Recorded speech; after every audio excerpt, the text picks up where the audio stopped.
Estamos ya de vuelta acá hablando acerca de que el próximo 13 de octubre se llegará ya a 2 años sin Corte Suprema de Justicia, nueva magistratura, por supuesto.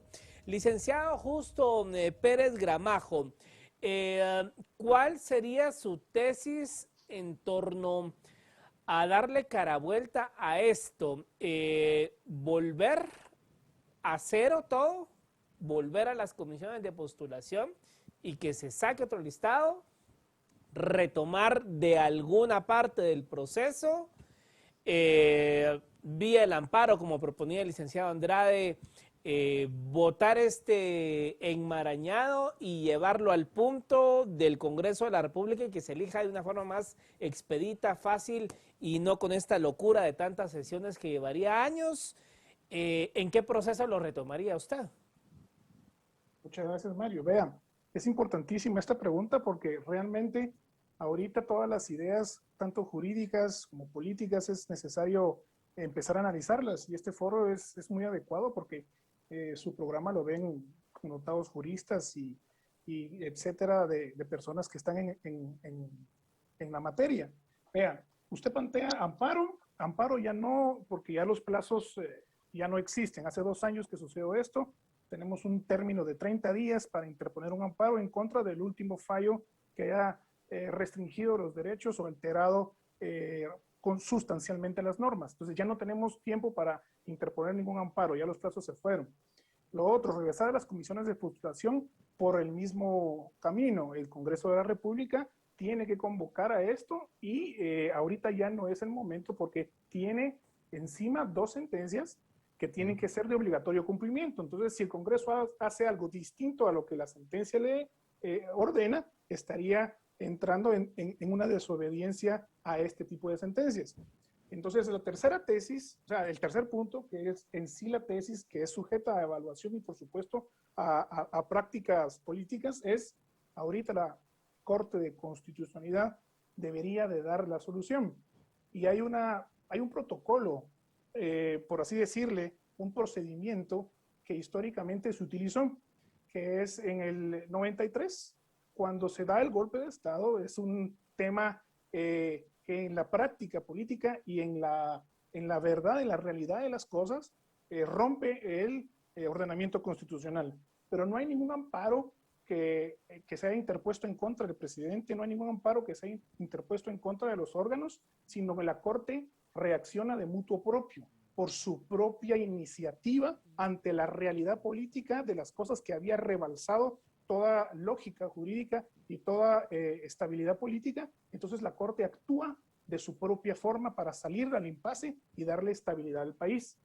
Por supuesto, ahorita no estamos ante un rompimiento constitucional, valga la comparación, pero sí estamos en un impasse jurídico y estamos en un momento trascendental que puede afectar grandemente al organismo judicial. Entonces, la Corte de Constitucionalidad es la que debe salir al paso de esta situación y la tesis, elucubrando un poco y tratando de hacer un poquito de prosa jurídica, tendríamos que decirle a la Corte: el Congreso debería de manifestarse, Corte, esto es imposible de hacer. Ya escucharon ustedes anterior al Corte los números que dijo el licenciado Quesada, son un absurdo teórico en sí mismo. Estos números son imposibles de cumplir.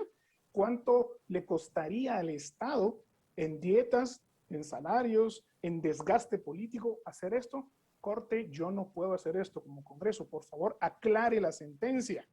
Entonces la Corte, el recurso de aclaración aquí no cabe, lo deniega, por supuesto, pero dice: una sentencia interpretativa de esta Corte para salir al paso del momento histórico podría ser esto, esto, esto y esto, y que ellos mismos dieran la salida.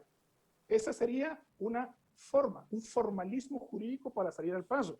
Pero si no nos ponemos de acuerdo en el fondo, nunca vamos a poder llegar a ponernos de acuerdo en la forma. ¿Me explico?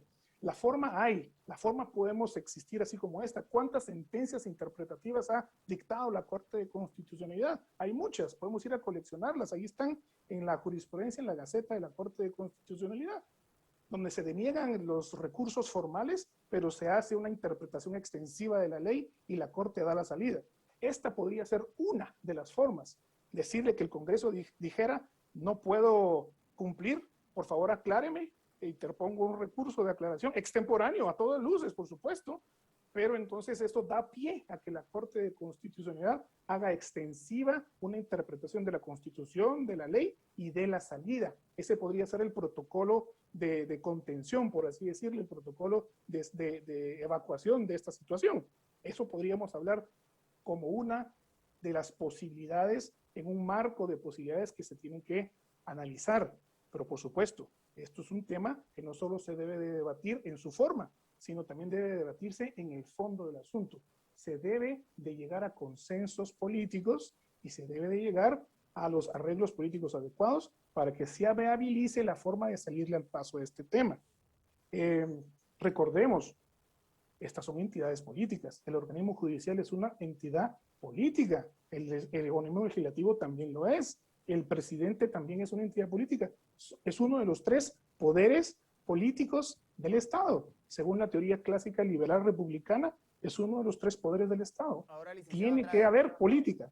licenciado Andrade, en esta argumentación que ha dado el licenciado Pérez, es importante aclararle a la audiencia que la única el único funcionario que puede ser ampliado en su periodo es el operador de justicia, porque no puede haber un vacío, máxime en la Corte Suprema de Justicia, que es un poder de Estado. Pero la ampliación de periodos en otros cargos está prácticamente prohibida, está vetada. Es decir, inclusive la Corte de Constitucionalidad, en el caso de Nora Segura, le mandó a entregar el cargo de Contralor General de Cuentas en su momento. ¿No hay posibilidades de ampliación de mandato en otros cargos del Estado, licenciado Andrade? De hecho, así funciona, y el caso de Nora Segura no fue el único. En el caso de la Fiscalía General, en uno de los periodos anteriores, se dio una situación similar. Tal vez solo comentando muy brevemente lo que había señalado mi antecesor en el uso de la palabra, me parece que es muy importante sí decir que, a diferencia de otras situaciones, en este caso en particular lo que dificulta el punto es que ya existe una sentencia de amparo. Entonces, una opinión consultiva, por ejemplo, no se ve la posibilidad de que ya se modifique una sentencia de amparo. Un aspecto que puede ser interesante a considerar es que evidentemente, y lo discutido acá, es que ha existido un error sustancial en el fallo. La existencia del error sustancial permite actualmente que la Corte pueda enmendar ese error sustancial en un momento determinado, pues precisamente porque la propia Corte no se dio cuenta de las consecuencias del error que estaba cometiendo al interpretar esto. Pero lo que creo que es importante decir es que a veces el remedio es peor que la enfermedad, y lo que nos ha metido en este tipo de problemas ha sido la tendencia de la Corte de regular y de sobrelegislar sobre una serie de temas que realmente no son de su competencia. Entonces, yo sería reticente básicamente de utilizar sentencias interpretativas, sentencias estructuradas que en un momento dado han sido las que hoy por hoy nos tienen inmersos en esta situación. Entonces, quizás la parte importante sí tiene razón, sí hay razón en decir que es muy importante pues llegar a un consenso y sobre todo ejecutar el consenso, pero dándose cuenta de la gravedad de que un órgano que con el tiempo pierde cada día más su legitimidad, pues continúe en el ejercicio de su cargo. Entonces sí es importante resolver el punto. Y quizás el error sustancial pueda ser un camino a considerar, pero sí hay que aplicarse a resolver el tema. Ahora bien, licenciado Quesada, entramos ya a los últimos minutos. ¿Cuál cree usted que pudiese ser entonces el escenario de acá al corto o mediano plazo? Veremos una corte que pues la actual legislatura pues no elegirá a nuevos magistrados. ¿Ve usted también el escenario en que la propia Corte de Constitucionalidad desenmarañe este asunto? ¿Cuál sería su conclusión en cuanto al escenario de los próximos meses por venir en relación a esta Corte? Pues aquí hay dos maneras de responder. Una, haciendo el esfuerzo jurídico y los colegas pues acaban de dar unas rutas muy interesantes. Creo que el hecho de buscar que se ejecute el amparo, pero que el amparo no tiene posibilidades por lo incongruente que es, pues que la Corte de Constitucionalidad reaccione ante una solicitud de la debida ejecutoria del amparo, ante esa imposibilidad, y pues que lo plantee el mismo Congreso. Difícilmente el Congreso lo vaya a plantear, pero al final aquí no va a haber una ruta perfecta. Todas pueden ser cuestionadas porque al final la ley de amparo no la establece, pero bien, hay que probar uno, hasta puede ser un amigo de la Corte que lo pida. Pues aquí hay que hacer algo, no va a haber, como digo, una ruta perfecta. Pero sí, que la Corte de Constitucionalidad nos diga, bueno, esto pues hay que usar el tablero electrónico, tal y como dice la ley, no es un tema nuevo, hasta inclusive un cronograma de elección, porque la Corte últimamente se ha atrevido hasta a poner ese tipo de plazos, bien irnos por este camino. Ahora, contestando políticamente, los diputados tienen perfecta excusa para no hacer nada. Y están muy cómodos ahí, una buena cantidad de diputados, porque cada día que pasa, los magistrados de la Corte Suprema de Justicia es un salario más que ganan, siguen en el puesto y entonces con el pasar del tiempo se van a volver cada día más dependientes del Congreso. Aquí hay una subordinación total de la Corte Suprema al Congreso, porque cuando el Congreso quiere, les quitan. Entonces, ¿qué pensarán los diputados? Pues bueno, si me meto a una elección ahora, tengo un enorme riesgo de o violo el mandato que hay en la sentencia de amparo, o sea, entro en una desobediencia del amparo si no lo hago a la letra, como dice el amparo, que además no lo entiendo, o bien me apego a lo que dice la ley, de lo que dice mi ley, etcétera. Pero en el futuro me puede implicar implicaciones de todo tipo, o sea que aquí no quieren ellos correrse el riesgo. Y además, cada vez que voto por alguien, me va a comer la opinión pública, voy a salir en las redes, los parapolíticos, los políticos, voy a tener un desgaste tremendo. Entonces, en la balanza, como digo, de la lógica política, ¿qué me va a traer más desgaste? O quedarme callado y seguir en la dinámica de que no hay quórum y que tengo que elegir, con lo mismo que dijo el fallo, tengo que elegir primero a todas las cortes y de último a la Suprema. O sea que ni siquiera entro por el camino más corto, sino tengo que entrar por elegir a todas las cortes, primero a las de apelaciones y después voy a la Suprema. Entonces ahí sí que hacen su ponderación, mi costo político dentro de lo pernicioso que puede hacer y lo desgastante que puede hacer es no hacer nada es mejor, sigue pasando el tiempo hasta que llegue el momento que convoco, cuando ya esté en el año anterior convoco. Entonces, ¿para qué vamos a elegir una corte de un año? Entonces, eso no va a salir del Congreso, eso tiene que salir naturalmente de alguien externo. Yo creo que la Corte de Constitucionalidad tampoco quiere sufrir un desgaste de esa naturaleza, que esta Corte no lo provocó. Entonces, sí creo que tiene que haber alguna flexibilidad en el sentido de buscar esa posibilidad de que se ejecute la misma sentencia de amparo, pero de una manera razonablemente práctica, y razonablemente práctica implica recobrar el mandato de la ley y no esa microlegislación como se dijo aquí en este programa. Ahora, licenciado Pérez, mientras tanto, los procesos deben continuar y la actual Corte Suprema de Justicia deberá presidir dos importantes procesos para la cadena de justicia el año entrante. La comisión de postulación para elegir al nuevo fiscal general y la elección del director del Instituto del INACIF, del Instituto Nacional de Ciencias Forenses. ¿Cómo quedan esas autoridades cuando les toca ser electas por autoridades que han tenido que continuar en el cargo porque no hay consensos políticos para una sucesión dentro de los parámetros institucionales? Y Cristian, precisamente ese es el daño, ese es el peligro de no tener una certeza jurídica en cuanto a la renovación de las instituciones del organismo judicial. Basados en la ley, ahorita la Corte Suprema de Justicia está en funciones legales, está ejerciendo jurisdicción de una forma legal, amparados en las propias sentencias de la Corte de Constitucionalidad. Muy bien, está legalmente instituida y constituida. Entonces, los procesos de elección del año entrante, como usted muy bien apunta, pues van a ser estatuidos y dirigidos por una Corte Suprema de Justicia legalmente establecida, según los parámetros legales. Más bien, legítimamente es lo que se estaría cuestionando el fondo del asunto. Estaríamos teniendo una posible legitimidad no tan certera, porque esta Corte ya lleva muchos años prolongada las funciones de una manera jurídicamente establecida. Pero la idea era de que precisamente este traslape de elección de instituciones fuera siendo renovada cada 4 años, cada 5 años, para ser electa por otras instituciones a que a su vez iban a ser renovadas.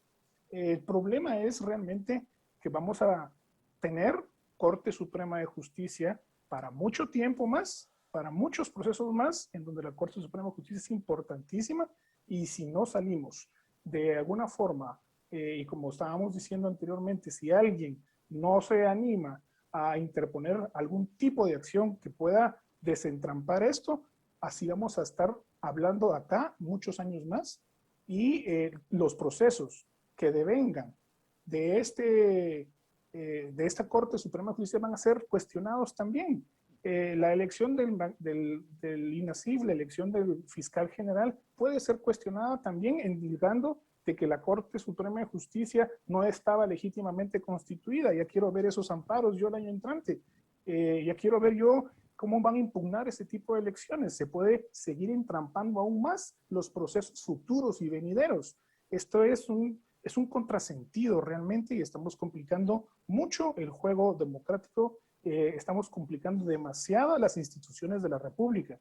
Como se dice en buen chapín, alguien ya debería de ponerle el cascabel al gato y realmente debería de hacer uso de su poder político, de su prestancia política y de su liderazgo político, y deberían ya de someter estas cuestiones ya a un consenso y a una decisión judicial para que la nueva Corte de Constitucionalidad resolviera este asunto. Y es necesario empezar a evaluar la multiplicidad de opciones para hacerlo, porque si no, no vamos a salir de esto. Si nadie quiere arriesgarse y nadie quiere correrse el costo político, entonces todo el mundo va a seguir tranquilo. Vamos a pasar aquí años en la misma discusión estéril. Alguien tiene que arriesgarse y alguien tiene que sacar pecho, por así decirlo, para poder salir de esta situación. Y el Congreso podría ser, es el órgano por antonomasia, la propia Corte de Constitucionalidad de mutuo propio, algún amicus curiae también, algún abogado. El propio Colegio de Abogados ha hecho mutis al respecto, no ha dicho nada. El propio Colegio de Abogados debería de hacerlo. La Universidad de San Carlos también debería de tomar alguna opinión al respecto. Esto es algo social. Eso es algo trascendencia social que nos interesa a todos los miembros del Estado. Deberíamos de hacerlo ya, y de realmente incluso un abogado particular debería de poner ya algún recurso, como yo le dije, que no quepa, pero que posibilite la apertura de que la Corte interprete y salga de este embrollo. Es que es necesario, tenemos que hacerlo ya, Cristians, y si no tomamos en serio la actitud de poder terminar con este proceso de una vez por todas, realmente Guatemala se va a complicar mucho en los años venideros. Bueno, pues muchas gracias a los tres por haber estado con nosotros. Se nos agotó el tiempo. Gracias por su participación. Muy buena noche. Buenas noches, qué gusto. Gracias. Muchas gracias, muy buena noche. Muy bien. Gracias.